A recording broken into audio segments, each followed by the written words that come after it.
Shalom Aleichem, this is Rabbi Kovacs, and Mishnah Yomi is in chapter 1 of Rosh Hashanah. Yes, we started Rosh Hashanah yesterday in Menachem Av. We are in the second Mishnah, Be'arba Prokim Ha'olam Nidon. 4 times a year, the world is judged. We'll see for 4 different inyanim. Pesach ala tvua. On Pesach, the world is judged for the grains. This is the time the grains began to ripen, and it's also the time of the Ketziras HaOmer, when the barley is harvested for the Omer offering, the day after the first Pesach, the first day of Pesach in Eretz Yisrael. When we're doing our second Pesach Seder, they're doing the Ketziras HaOmer. Be'atzeres and Shavuos al perut Elon, on the fruits that come from the tree. Rosh Hashanah.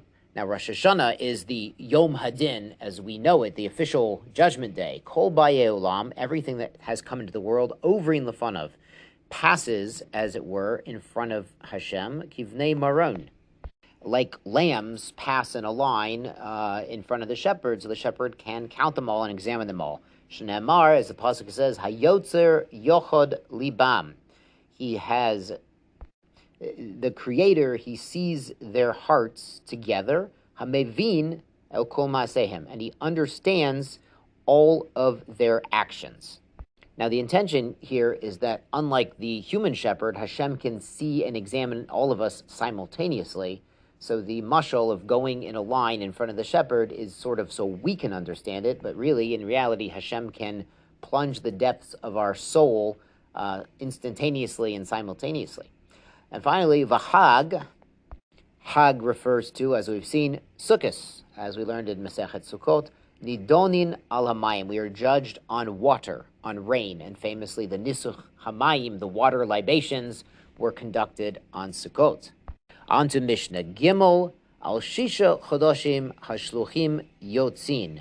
For 6 months, messengers went out. So what's going on here is we used to have Kiddush HaChodesh, and that doesn't mean a Kiddush club that meets once a month.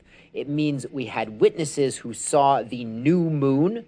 They came to Beit Din, and their testimony was questioned and verified, and the new moon was proclaimed in the Beis Din, the high court in Yerushalayim. Because the months could be 29 days or 30 days, depending on what the moon is doing up there, what Hashem is causing the moon to do. Nowadays, our calendar is fixed, which is why we don't have messengers going out on airplanes from Yerushalayim on these 6 months, as we're going to see in the Mishnah. But in those times, people far away from Eretz Yisrael and Yerushalayim didn't really know when certain things were. As the Mishnah is going to explain, they had to know. Now, a big chunk of this next chapter will be about Kiddush HaChodesh and that process, so we'll get into that in some detail. So which are these months? All Nisan. So they'd leave immediately when Rosh Chodesh Nisan was proclaimed to travel Mipnei Pesach, so people know when Pesach is, so they can celebrate the holiday and get rid of their chametz first. Al Av Mipnei Tainit, they would go out on Av because of Tisha B'Av. Al Elul, and Elul Mipnei Rosh Hashanah. So they would actually leave Rosh Chodesh Elul and let everyone know when Rosh Hashanah is going to be, because Elul pretty much always is a 29-day month, and therefore day 30 would be the first day of Rosh Hashanah and the first day of Tishrei. Al Tishrei, and they would also go out on Tishrei Mipnei Takanat HaMoadot to fix the time for Yom Kippur and Sukkot and Chag, so people know when those holidays are. Al Kislev, they would leave to inform people about Rosh Chodesh Kislev being proclaimed Mipnei Chanukah. So they have quite a long ways to travel. The 25th Kislev, they can go pretty far and tell a lot of people. Al Adar, and Adar Mipnei Purim, Mishenichnas Adar. And when they also had the Beis HaMikdash, this process of Kiddush HaChodesh continued for some time after the Churban Habayis.